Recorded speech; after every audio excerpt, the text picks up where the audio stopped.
The federal government has rejected China's accusation that Australia interfered in its internal affairs and judicial sovereignty. Beijing says diplomats disrupted a police investigation by sheltering two Australian journalists.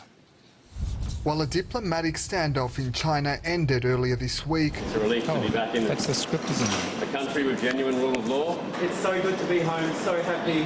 the fallout has not.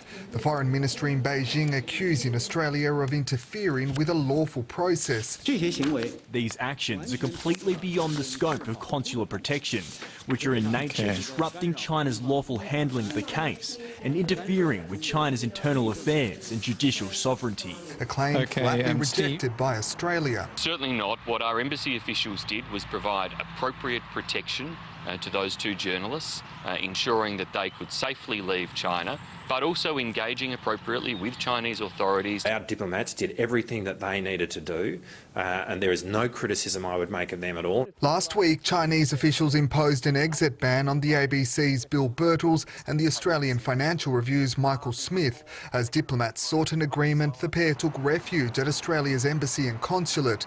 They were later questioned in relation to the case of another Australian journalist, Shong Lei, who's been detained for what China says is on national security grounds. Both were then forced to leave. This was respectful of China's processes, but also protected the safety of these two Australian journalists. But Beijing is furious about Australia's treatment of Chinese journalists back in June, alleging authorities raided the homes of 4 employees of the Xinhua News Agency, a state-run media outlet. The AFP and ASIO have refused to comment. Australia claimed that their questioning on Chinese journalists were in accordance with normal procedures, while called China's measures hostage diplomacy. We go through actions fully in accordance with our own laws, transparently so. This latest tussle between Beijing and Canberra has been described as a diplomatic game of chess, and one outspoken Liberal wants the government to make its next move.